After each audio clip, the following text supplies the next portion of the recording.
पाकिस्तान की आज तक खुद की कोई भी कार कंपनी नहीं है और 2009 से पहले ना ही मोबाइल कंपनी थी। इन इंडस्ट्रीज में पाकिस्तान की मैन्युफैक्चरिंग कंपनी एक भी नहीं है, सिर्फ असेंबलिंग कंपनीज हैं। यानी जो मोबाइल के पार्ट्स चाइना या दूसरे कंट्री से मंगवाते हैं और पाकिस्तान में लाकर उन्हें यहाँ असेंबल करके मार्केट में लाया जाता है। पर फिर 2009 में एक कंपनी सामने आई जिसने मोबाइल की मार्केट में अपना नाम तो बनाया ही, पर इस मार्केट में फिर राज भी किया। ये पाकिस्तान की पहली कंपनी थी जिसने तब एक माह में 1 मिलियन यानी 10 लाख मोबाइल सेल करने का रिकॉर्ड भी बनाया। बिल्कुल मैं क्यू मोबाइल की बात कर रहा हूँ। पर फिर वक्त ऐसा भी आया कि ये बिल्कुल गायब हो गए, कोई इश्तिहार नहीं, कोई मार्केटिंग, कुछ भी नहीं, बस गायब हो गए। पर इसके पीछे भी एक राज है जिसे लोगों से छुपाया गया था। पर जिस दिन ये कंपनी पकड़ी गई उस दिन के बाद फिर ये बैंकरप्ट हो गई। इस वीडियो में इसकी मुकम्मल डिटेल जानेंगे कि इनकी उड़ान से लेकर इनके गायब होने तक की क्या वजह बनी। क्यू मोबाइल एक प्राइवेट कंपनी थी जो कि 2009 में मिस्टर परवेज अख्तर ने लॉन्च की। इनके मोबाइल लॉन्च होने के बाद बहुत ही जल्दी ये हर तरफ मार्केट में भी आ गए। इतनी जल्दी मोबाइल इंडस्ट्री में अपना नाम बना लेना और कस्टमर जीतना ये किसी भी बिजनेस के लिए बहुत बड़ी बात होगी। जोनाथन मिडनहाल कहती हैं कि बिजनेस में बहुत ज़बरदस्त चीज़ें होती हैं जब आप कस्टमर की बात सुनते हो, और क्यू मोबाइल के लिए पॉसिबल भी शायद इसी वजह से हो पाया।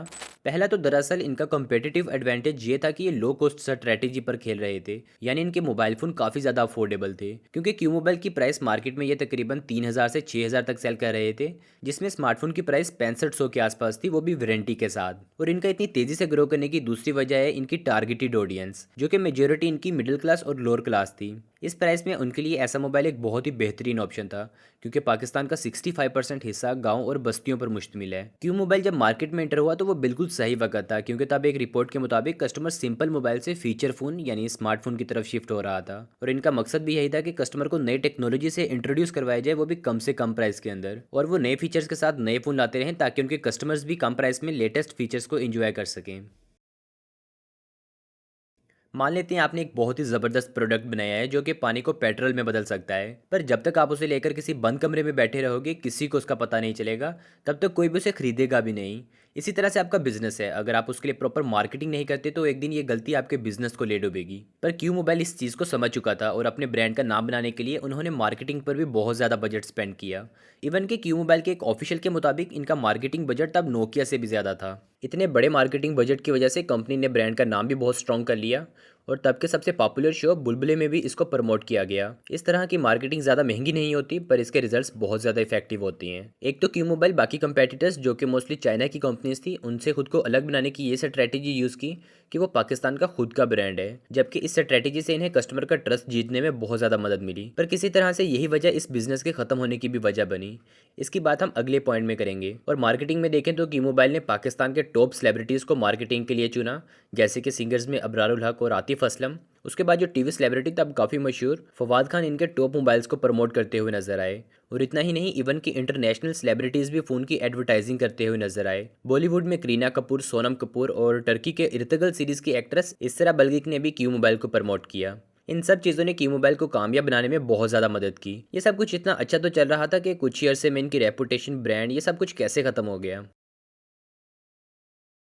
नवंबर 2019 में सीआईडी यानी कस्टम इंटेलिजेंस डिपार्टमेंट एक कंसाइनमेंट को रिकवर करती हैं जिसमें डिफेंस फेज 7 से 80,000 मोबाइल फ़ोन्स मिलती हैं जो कि इलीगल तरीके से चाइना से मंगवाए गए थे, जिनकी कीमत 350 मिलियन रुपीस के पास थी। और ये फ़ोन डीएचए के एक बेंगलो में छुपाए गए थे। जिसके बाद मजीद इन्वेस्टिगेशन की गई तो पता चला कि टोटल 3 कंटेनर हैं जो कि कस्टम फीस के बगैर कराची में इंपोर्ट किए जा रहे हैं। और क्यू मोबाइल पर इस बात का इल्ज़ाम भी लगता है कि एलईडी का कहकर इन्होंने मोबाइल फ़ोन मंगवाए, जिसकी वजह से वो IMEI जो हर मोबाइल का एक खास नंबर होता है उसको डुप्लीकेट करके मोबाइल फ़ोन मार्केट में ला रहे थे। और शुरू में जब उनके कंटेनर आने लगे तो वो कस्टम फीस के बगैर ही चाइना से इंपोर्ट कर रहे थे। फिर पकड़े जाने के बाद क्यू मोबाइल का नामो निशान मार्केट से बिल्कुल गायब हो जाता है। इसकी एक दूसरी वजह यह भी हो सकती है कि क्यू मोबाइल चाइना की जियोनी कंपनी से मोबाइल फ़ोन इंपोर्ट कर रहा था, और वो कंपनी भी अपने सालाना प्रॉफिट को पूरा ना कर पाने की वजह से बैंकरप्ट हो जाती है। इसमें पहला तो क्यू मोबाइल ने मोबाइल पाकिस्तान में नहीं बनाए जैसा वो बताते थे, बल्कि उन्हें डायरेक्ट चाइना से इंपोर्ट किया जाता और वो सिर्फ अपनी ब्रांडिंग करते जैसे बाकी चाइना के मोबाइल्स के साथ की जाती है, और फिर मार्केट में सेल कर देते। दूसरा, कस्टम फीस ना देने की वजह से ये चीज़ भी समझ आती है कि वो अपनी प्राइसेस को इतना कम क्यों रख पा रहे थे, और मार्केटिंग बजट इतना ज़्यादा। तीसरा, कि क्यू मोबाइल में एक मेजर मसला उसके सॉफ्टवेयर में था, जो कि उसमें बग्स बहुत थे और उसका यूआई यानी यूज़र इंटरफेस भी बेकार था।